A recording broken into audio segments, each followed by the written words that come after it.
Hello, I'm Alan Gartrell. I do talks and tours around the cemetery in normal times, and one of the ones I particularly enjoy is visiting the graves of the 4 members of Parliament who are buried in Abney. It's a very particular historical moment, the last third of the 19th century, and telling their stories tells us, say, a lot about that period and indirectly also about Abney. They were all at some point members of the Liberal Party, though they often fell out with their own party. They are generally a force in the field of reform, education, national determinism, and thus are progressives. And also, it's fitting they should be in Abney, which I always think of as the cemetery for the awkward squad. So let's start appropriately with Sir Charles Reade, Hackney's our very first MP. Now, he was born in Hackney, and he was the son of the Reverend Andrew Reade, who can best be described as a serial philanthropist. Say a clergyman, he founded and fundraised for various charitable institutions, some of which still exist in various forms to this day. Reade himself was educated for a while in Hackney, on Mayor Street, a Madras house. Mayor Street is originally Mere Street because it was a swampy area where the Hackney Brook crossed the road. And Reade tells the story about how going to school, at one time, first his books, and then he himself was thrown into the Hackney Brook. Perhaps because of that, his education changed to a nonconformist boarding school in Yorkshire. Now, I have to tell you, with these MPs, how many of whom were Congregationalist ministers, sons of Congregationalist ministers, sponsors of the Congregational Church, there aren't a lot of laughs. But I can tell this story of Reade's, that when at school on Sundays, which I assume they probably had to go to chapel several times, the boys would sit in the gallery. And they noticed that one of the congregation was an old, wizened farmer with a weather-beaten face, but curiously enough, a luxuriant head of copper curls.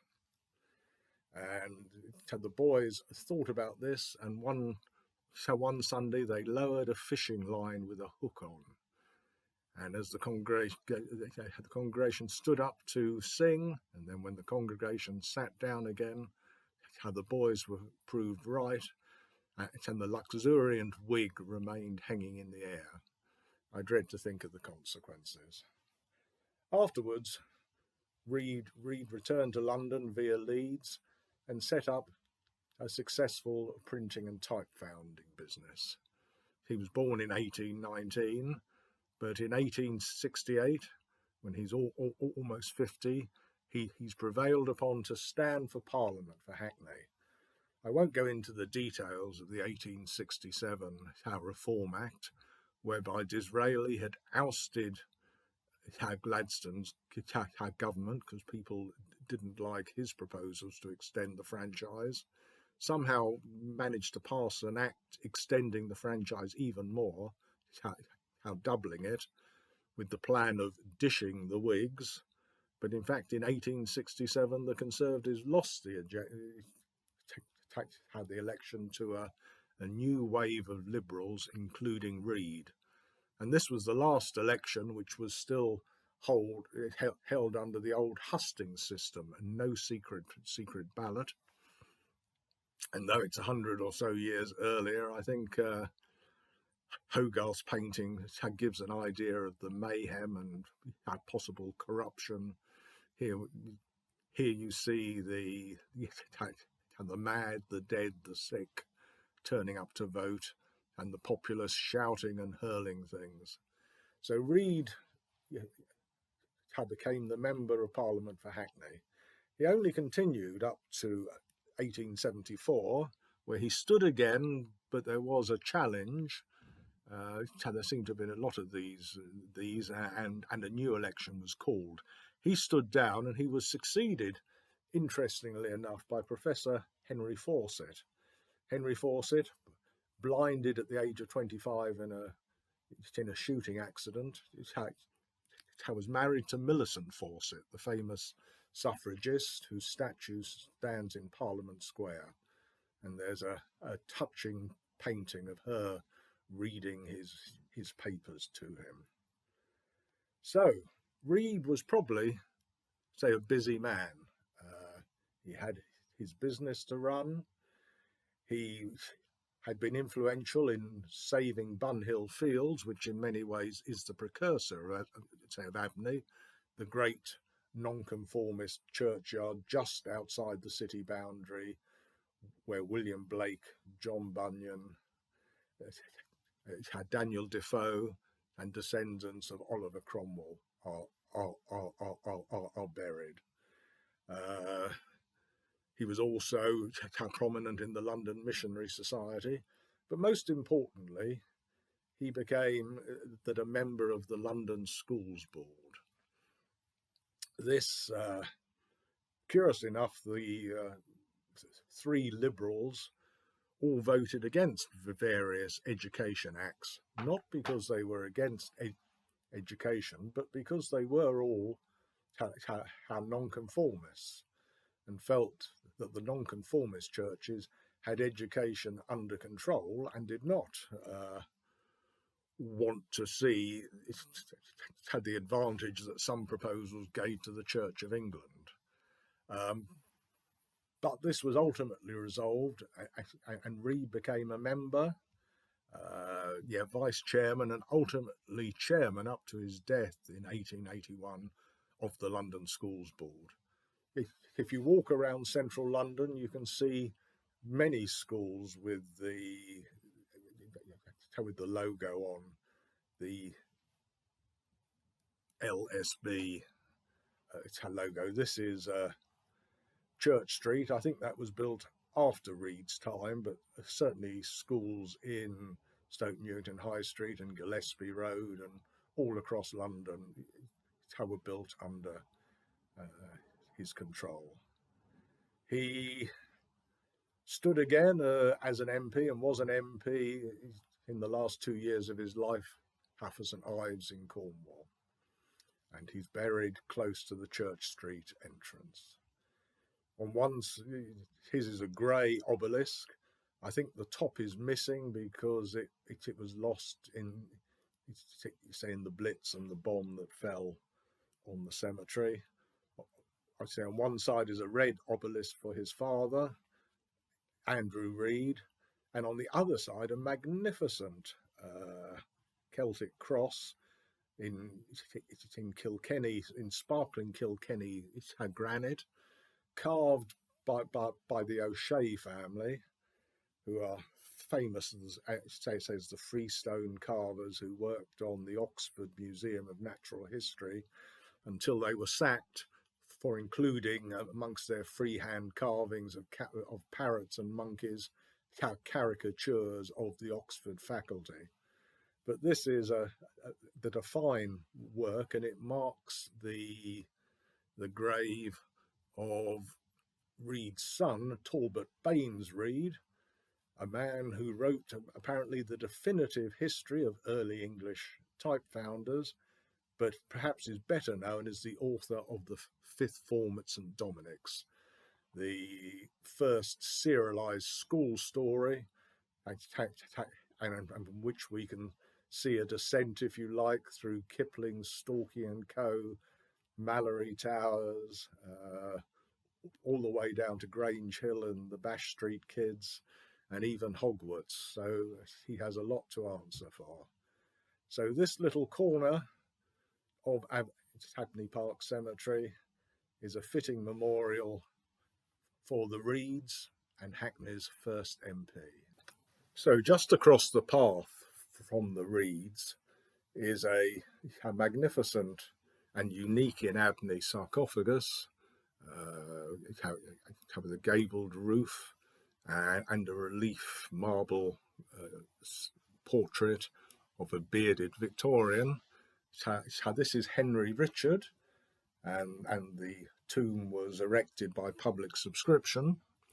Richard, born in 1812 in Tregaron in Wales, became known as the MP for Wales and the Apostle of Peace. He came down to London, to Highbury, to train as a minister, and was a minister in the Old Kent Road. But he also saw part of his role as to represent the Welsh in England. This perhaps first comes to prominence in 1839, 1842, when South Wales was convulsed by what are known as the Rebecca riots. These were attacks on the toll gates, which could increase that a load of produce, fertilizer, say, going to the farms in the hills, could increase the price tenfold. And they were often run by absentee tax farmers, the same as there were many absentee landlords in South Wales. Who was Rebecca? Well, rather like with Ned Ludd and Captain Swing and King Mob, protesting groups at that time liked to have, say, a mythical leader, and also find to disguise themselves, rather like some mummers and Morris men. They often had blacked up faces, and they dressed as women. And it's a matter of record that this dressing as women was sometimes taken very enthusiastically, so much so that the LGBT plus community has actually claimed the Rebecca riots as part of their history. Richard felt he had to write letters to papers and pamphlets explaining the root causes of the problems in Wales. And the government must have paid attention, because they did decide in the 1840s that they needed to investigate what the problems were in Wales. They appointed English-speaking commissioners who went and spoke with largely English-speaking Anglican clergymen, and came to the conclusion that the problem in Wales was the Welsh, which how the report described, I say, as ignorant and lazy, and put the root causes of this down to find the Welsh language and nonconformist religion. Needless to say, this aroused people like Richards find to defend the Welsh against this, what was known as the treachery of the Blue Books. Blue Books being a government report, and the reference being to the mythical 5th century slaying of Welsh leaders by the incoming Saxons.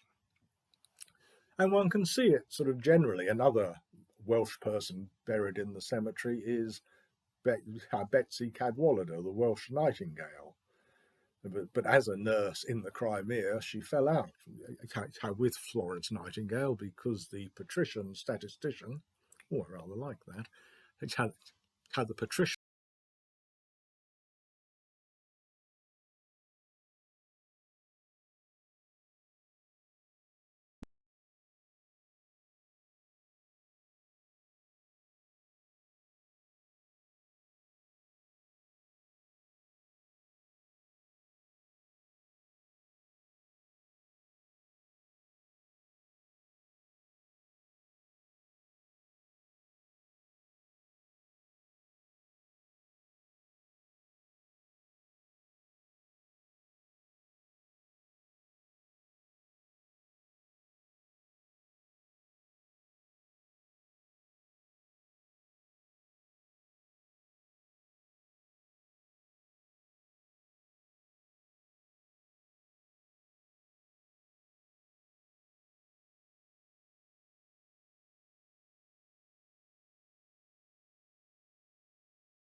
ale or port-flavoured sweets. I think they must have been rather differently packaged. I can't imagine them handing around the paper tube. And its temperance perhaps brings us on to how I like to remember Morley as the man who saved the Old Vic. Now the Old Vic Theatre had been the Royal Coburg Theatre, and it had been a place of great debauchery. It was described as a licensed pit of darkness, a trap of temptation, profligacy and ruin, triumphantly yawning night after night. Well, in the 1880s, it was acquired by Emma Cons, who set it up as a temperance house, and it had no more drink. There are stories that in its old life, the fine gallery had lowered ropes made of handkerchiefs to haul up stone bottles of beer. No more of that. Temperance, no drinking, plays and concerts. It is the birthplace, of the National Theatre and the English National Ballet. So very important, but financially disastrous. And it lost a lot of money. And when its lease came up for renewal, it didn't look as though Emma Cons and her other supporters would be able to pay for it. Morley stepped in and bought out the lease, thus securing the future of the Old Vic. And there is a plaque on the side of the building remembering his efforts. Emma Cons went on to be the first alderman of the London County Council when local government did have women voters and women appointees before nationally and members of Parliament. And Morley, I've told you there aren't a lot of jokes in this. Morley did not entirely approve of the musical, even if they were temperance. He didn't approve of musicals and plays, but attending, say, in his function there, he did come to like it, and he particularly got to like the Indian rope trick. And this is the original form of it, where the rope on stage mysteriously elevates with nothing supporting it. A young boy climbs it, and then, horror of horrors, his dismembered limbs and body are flung down to the stage. They're put into a basket, and he's miraculously resurrected and steps out whole again. Morley rather liked this, and once detained on his philanthropic committee work, said he would be late, but sent a message to Mrs. Cons saying he would be late and asking that they not start to chop up the boy until he gets there. So that is Samuel Morley. He left money to the Old Vic, whose another of their activities were the penny lectures. And how the money that he left was used to set up an educational establishment named after him, Morley College, which still exists down in the sort of borough region, to give education to working class men and women. So that's why we should remember Samuel Morley. And now for the wild card. Away from these Congregationalist dignitaries, deeper into the cemetery lies John O'Connor Power MP. Born in County Roscommon, Ireland, say in the famine years, 1846, brought up in the workhouse. By the time he's 20, he's a painter and decorator in Lancashire. But in fact, he's a recruiter and activist for the Fenians. Now, though today this might be a term of abuse, particularly in Glasgow, then it denoted membership of the Irish Republican Brotherhood, say a root and branch, get the Brits out, our political movement, as opposed to the official Irish parties which were seeking a more devolved government, dominion status, whatever. But in 1867, O'Connor Power is involved in a plan to storm Chester Castle, liberate the armoury, hijack the train to Holyhead, and take those arms over to Dublin. Now, the plan was leaked and thwarted, but there was a Fenian revolt in Ireland in 1867. And it was a busy year, in fact, for the Fenians.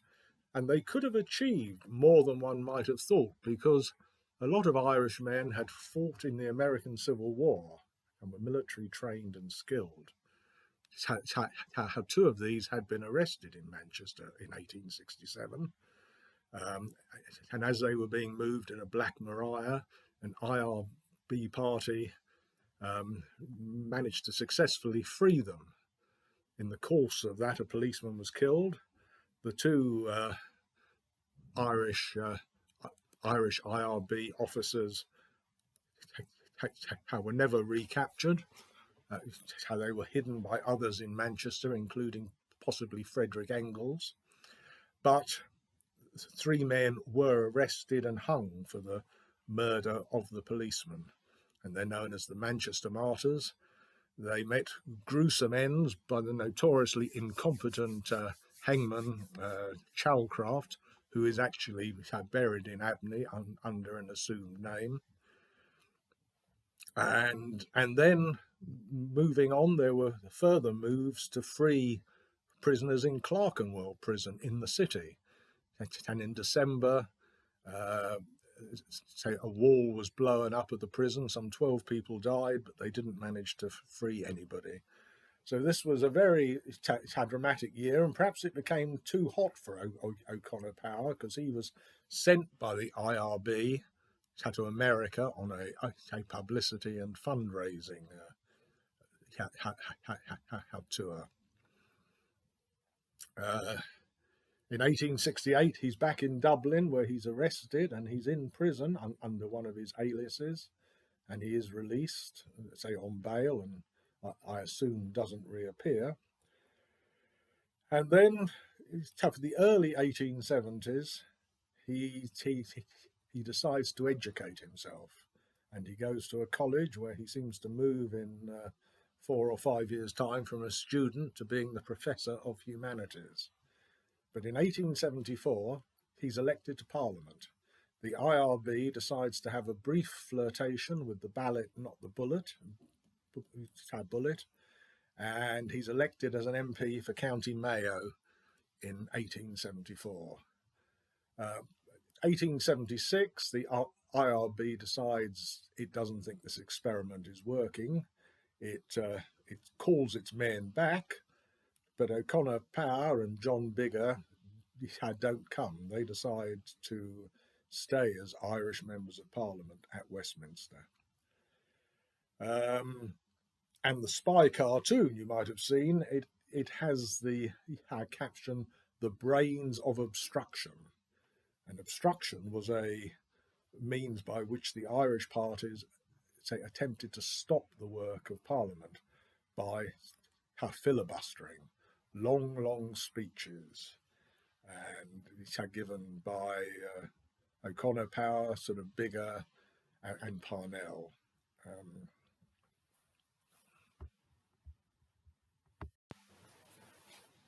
O'Connor Power doesn't get on with Parnell. The wealthy, landowning Protestant Parnell cannot relate to the working class, a Roman Catholic O'Connor Power.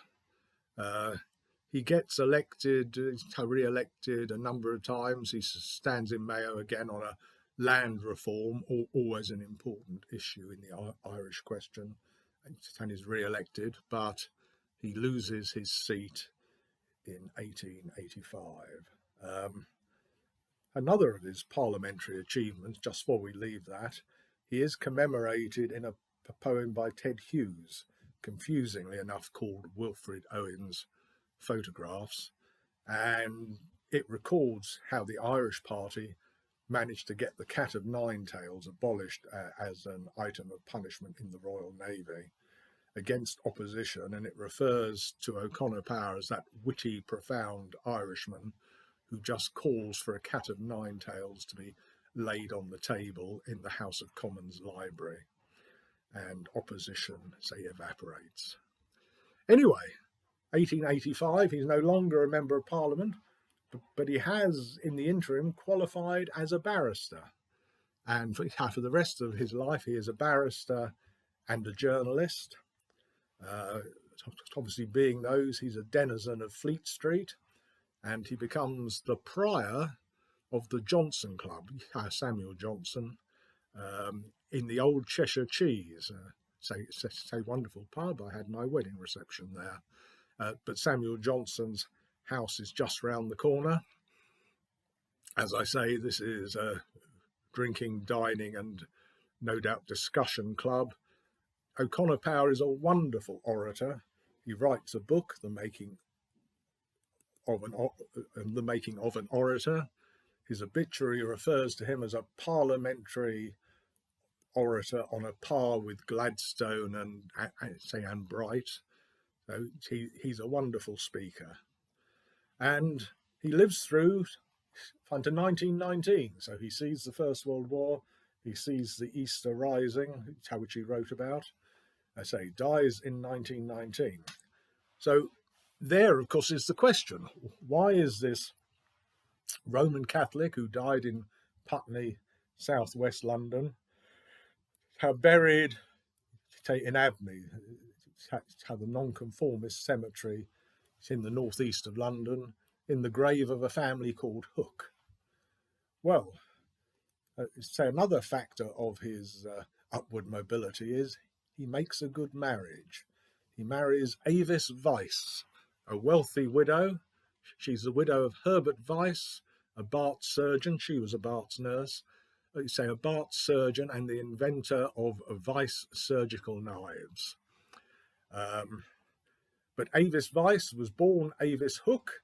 She was educated at the Quaker School in Fleetwood House, the site of the fire station now in Church Street.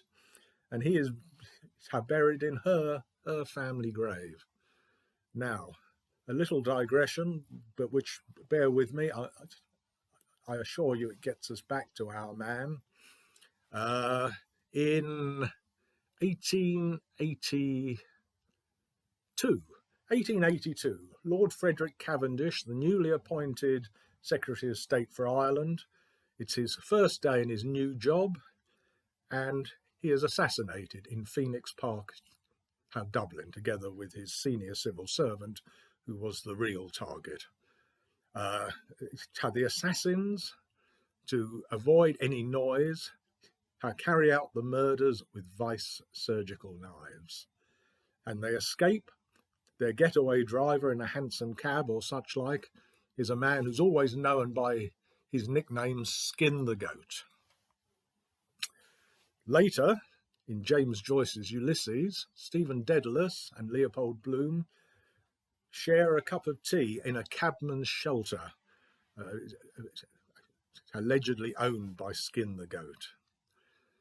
And Joyce comes back in his legendarily cryptic book, Finnegan's Wake. He does make reference to John O'Connor Power, coupling him with Daniel O'Connor,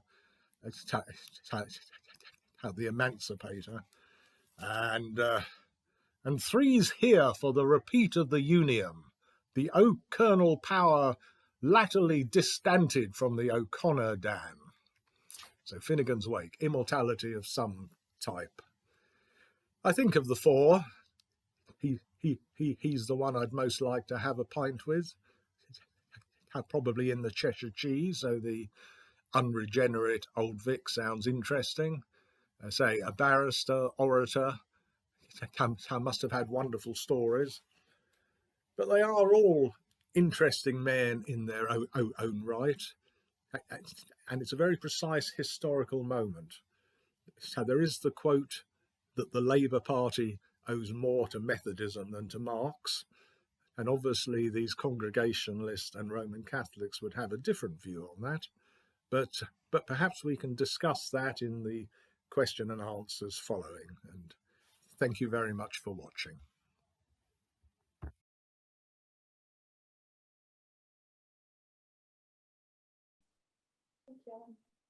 Thanks, Alan. That was great. Good. Yeah, good. Well, I'm glad people enjoyed it. Yeah, say it is an interesting time and interesting people. The London Schools Board is quite interesting, as I say, and the same as Emma Cons was the first woman alderman in local government. Sort of women who were householders could vote and could adopt roles. On the London Schools Board, which was elected, top of the poll was Elizabeth Garrett Anderson, from the sister of Millicent Fawcett. And, you know, the first woman qualified doctor. And also Benjamin Lucraft, who's buried in Abney, who's old enough to have been a Chartist in 1848 and was the first working class man to be elected to a board like that.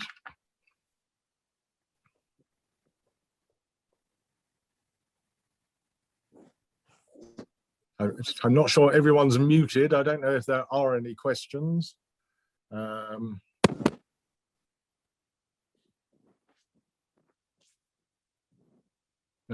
can see everyone. Well, I know some are coming through, I see.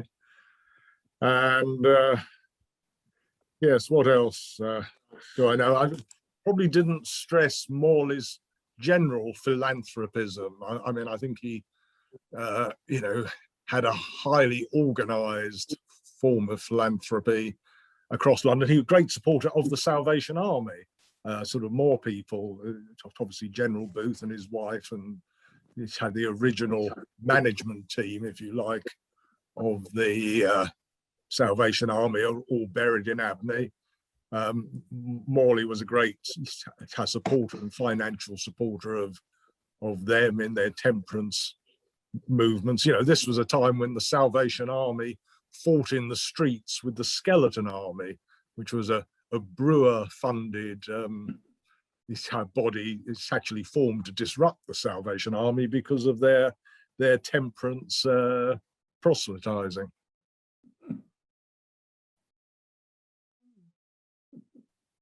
Any questions? Can I? It's slightly off topic, so forgive me, but it's a topic. It's a topic you raised. So when would women first have been able to vote in any kind of election in the country? I don't know. If you put the question to me direct, but I know. Yeah, as I say, I think it was. It's had the thing of being a householder, which was often the rule of thumb in these extensions of the franchise. But it is obviously the schools board read is on that in the 1870s. And then I'm not sure of the date that Emma Cons becomes. It's controversial, and you know, they're often opposed, and they go to, you know, how men go to court to try and overturn it. And I think in the LCC, there was some situation for a while that they could attend, but they couldn't speak. If anyone saw that very gory TV program, Whitechapel, always started with a bit of a fact, but then went to extremes. You know, they had the women of the LCC kidnapping another councillor and then starting to send his severed fingers in. Now that didn't happen, but as I say, it was an ongoing fine dispute, but women did have roles in the schools board and in the LCC. And would they have had roles in vestries and elected vestries? In vestries? Yeah, interesting point. Yeah, as predecessors to the councils, borough councils. Yeah. Yeah. Interesting. No. We do have two questions in the little box. Good questions. First one is from Helen, and it's: do you have a favourite grave in Abney? A favourite grave? Yeah. I mean, I have. My favourite person is William Henry Pennington, who is the man who charged with the Irish Hussars in the charge of the Light. No, he charged with Cardigan's regiment in the charge of the Light Brigade. He'd only joined the army in the January of that year, and in the October of, is it 57? He finds himself taking part, being one of the 600. I think he decides that's enough army for him. He then becomes an actor and was apparently William Ewart Gladstone's favourite Hamlet. And ultimately he reappears, if any of you saw the talk I gave earlier this year on the Tottenham outrage, he reappears in his 80s as the foreman of the coroner's jury in the Tottenham outrage. Of course, in terms of, favourite graves or favourite monuments, as I said, the nonconformists, Abney doesn't have any of the great mausoleums and catacombs that Norwood and Brompton has, because they tried to be understated. There is the one mausoleum, Dr. Rogers's mausoleum, apparently on the site of the door to Abney House, and he seemed to give stained glass to everyone, including Abney, find the Union Chapel, St Paul's Cathedral. So he obviously got a special dispensation, and that's there close to close to Binney and the Reeds and everything. There. Binney's an interesting man. If you go down Oxford Street and more or less opposite Selfridges, you will find a Binney Street, which is named after him, and an enormous terracotta church, which is now used by the Ukrainian Orthodox Church, but it wasn't Binney's Kingsway House Chapel, but it was built after he had died and after the original Kingsway House Chapel had gone. Wonderful. The next question we have is from Nick. Said, did any of the 4 MPs hold any ministerial office? No, I don't. As I say, how the Liberals, were a bit of an awkward squad, and they voted against some of Gladstone's education acts. So I don't think they were ever given a post. And of course, obviously O'Connor Power was, say, at odds with everyone in a way. Speaking of, the next question says, in the spirit of there being, so this is Emily, in the spirit of there being no stupid questions, which there are definitely no stupid questions ever, is Power, in John O'Connor Power, a real name or a given name during his life? Sorry, is Power? Is that? Power. Oh, yeah, John O'Connor Power, yes. I mean, that was his name. There is a Powers whiskey, isn't there? So Powers is an Irish name. Mm. And there's Power, the bookmaker. Yeah. Paddy Power. Paddy Power, yeah. Paddy Power, yes, of course. You should know that, Alan. No, I knew the whiskey. Gambling's not one of my vices. There is a wonderful story about O'Connor Power. When the IRB tried to call him back, say him and Bigger, who are the 2 MPs, and they won't come, obviously they become marked men for the Fenians. And O'Connor Power goes up to Manchester to give a talk, and there are people in the audience who say the talk won't go ahead unless he pledges himself as a follower of Wolfe Tone and Lord Edward Fitzgerald and everything. And he says, well, no, it's a non-political meeting. and Bigger is chairing it, O'Power is speaking, and there's a Times report saying that as he advanced to the front of the stage, then mayhem broke out. There were fights all through the audience, all the furniture was broken, and the speech had to be curtailed. And the final line is, Mr. O'Connor's Power's speech was called Irish Wit and Humour. And but apparently that a month later they let him come back and give it. So Nick has put a comment. Irish filibustering in the late 19th century led to major changes in the Commons procedure, introductions to the guillotine, closure of debate, etc. Ah, yeah. Yeah, I mean, it obviously, as I say, that spy cartoon, you know, sort of labels O'Connor Power the brains behind obstruction. And as I understood it, when they took the view, you know, if you're not going to address the Irish question, you know, you're not going to address anything. And yes, I should imagine. I didn't know that about the procedural changes. I mean, as I understand it, of course, in America, it's still an effective weapon which is often used.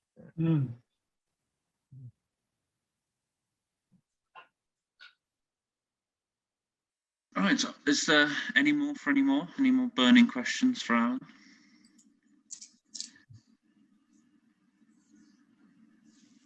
Right, well, that might be it. Maybe we should wrap up in. Oh wait, no. So Nick says thank you very much. Yeah, thank you so much, Alan, for donating your time. And Yes, thank you, Thank Alan. you. Thank you very much. Thank you. No problem. Very Good to see you. interesting. Thank you, Al. Thank you. And thank you everyone for getting a ticket and coming along. It really means a lot. All right. In that case, I'll say goodnight to all of you. Have a wonderful evening. Thank you. Thank you. Night. Thank you. All right. Bye. Bye-bye. Bye.